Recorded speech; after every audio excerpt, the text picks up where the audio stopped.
So now the team is at minus 130 meter and I see a light shining from depth and in my head is like, is everything okay? Oh my god, are they okay? I often get questions from the community, how do you reach more than 100-meter depth? What brings you there and how do you do it technically?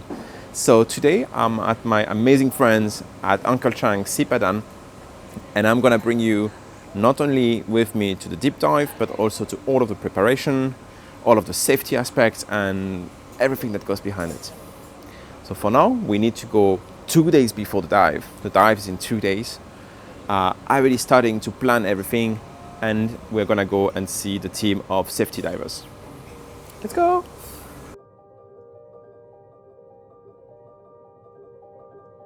Before we do any kind of diving, any kind of tech diving, we of course need to agree on a plan.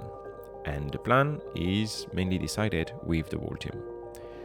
At the head of the team is here Ahmed Gaba, Mr. 332 meter, and of course Hoyhan, the deepest Malaysian, at 175 meter in Sipadan.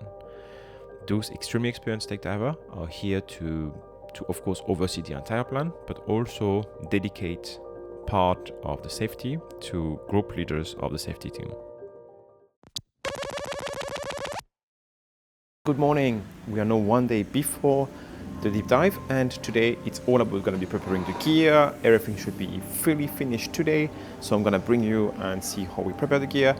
Also all of the gases and everything that's going to be around. So let's go and take a look. On the next day, we started to plan, of course, all of the gases, starting to test regulators and making sure that everything is okay, that there is no leak on the system, that everything can be briefed properly and that there is no issue. Every single cylinder is checked by multiple team members, not only the divers that are going to be using this during the day, but also the safety divers are checking and rechecking every single gas, making sure that they are marked properly and that everything is okay. A mistake can always be done. That's why we are actually taking those steps to make sure that nothing is going wrong and that we can limit the amount of mistakes that can happen. Now that we have analyzed all of our gases and all of the kit is ready, it's time for me to run you through our plan. Our target depth for the dive tomorrow is going to be 130 meters. This dive is going to be happening in Sipadan, that is in Malaysia, in the Borneo region, in a region where there is this amazing volcanic island and there is around 600 meter depth, which is very, very deep. And one of the problems we have with this dive is current and environmental conditions. Currents can be extreme in Sipadan and we have to be extremely careful. In case something goes wrong, of course we will cancel the dive.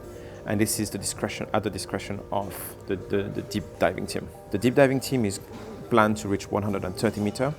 And then we have safety dive team. The role of a safety dive team is to bring gear in case there is something that goes wrong. It could be a torch, it could be gas that is missing because somebody breathed a little bit more than was expecting. It could be regulators, it could be anything. The second thing that safety diving team are here for is to unload the tanks from the deep diving team. This is why you see divers going back from very, very deep diving and they have almost no tanks with them because safety divers were here and making sure they are not having too much weight when they come up. Our first safety dive team is going to be at 100 meters. The second team is going to be at 70 meters. The third team at 50, then 30, and then 20. The entire group of diving is around 24 people, which is very big if you imagine. We have 5 persons that are going to 130 meters and the rest is safety divers and of course cameramen such as myself. Making sure that everything goes well during the dive is one thing, but we also have to think about the outside. On top on the boat we also have experienced divers that are here in case something goes wrong, and we have a doctor on board. This doctor is in permanent contact with the hyperbaric chamber that is here exactly where I am in Semporna, and we can reach this area in 30 minutes by speedboat. Of course we do not expect anything to go wrong, but in case we are planned, prepared, and everything is good. Now that I explained to you the plan, that the gas is ready, that the gear is ready, everything is ready, we're gonna go for one last briefing and then it's go for the dive. So I'm gonna be fast forwarding to tomorrow and I'm gonna bring you to the diving boat and then we're gonna go diving.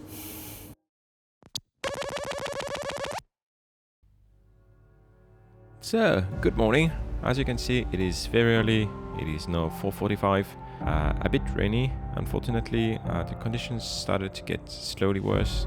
We still managed to arrive to the location, but we have to wait a little bit of time before we can go to the water. These things happens. Unfortunately, the ocean sometimes is unpredictable, and we didn't expect it rain, but luckily things are getting slower and slower, so we're gonna try to attempt the dive and start to get ready.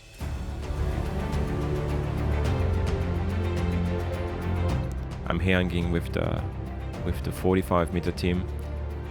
You can see that the location, the deep diving team is very, very far. I'm sorry for the quality of the video.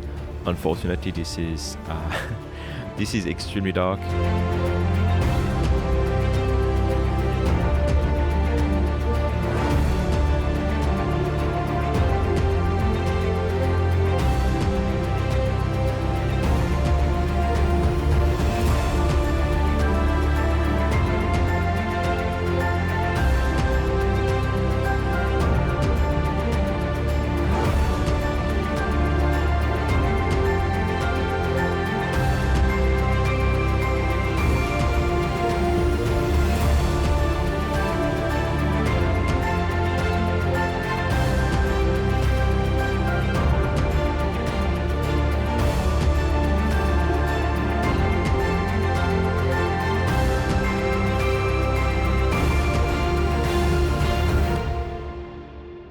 So here we are. I am finally back on land, and I hope that you really like this glimpse into the technical diving world. There was very, very deep dive, and that you had all of your question answers. But if this is not the case, please comment down below, and I would be very happy to explain anything that I must have missed in the video. And also, if you really like this video, please consider subscribing, giving it a thumbs up, and also subscribing to the channel, because there is way much more content coming in. I would like to make a big thank you to Uncle Chang, Sipadan. Those guys are amazing. If you want to come here and do some diving, tech or rec, they're exactly the guy to go with. And also Dan for supporting me and the channel and being always awesome in case something goes wrong. So I'll see you next time and have fun. Bye.